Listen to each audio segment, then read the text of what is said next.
هدخله على نار عاليه طبعا عشان احمر الوش. وبعد ما ياخد ربع ساعه في التسبيكه دي انا هقلب القحف ظهره يبقى تحته ووشه فوق عشان ياخد وش. بس انا سايباه كده علشان البصله تستوي داخله وتبقى المرته بتاعته مستويه.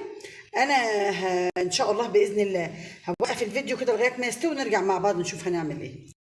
حبايبي بشكل الاخير للقراميط ما شاء الله اتحمرت وبقت بالمنظر اللي انتم شايفينه ده.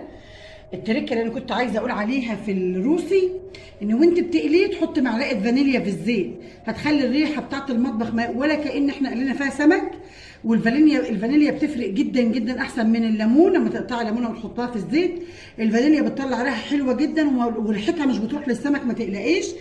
بس ميزتها ان هي بتمتص ريحه السمكه لما بيتقلى وخصوصا الروس لان ريحته بتبقى فظيعه جدا. ده شكل النهائي لاكل النهارده من السمك. يا ريت يكون عجبكم واشوفكم في فيديو جديد وكل سنه وحضراتكم طيبين ورمضان كريم.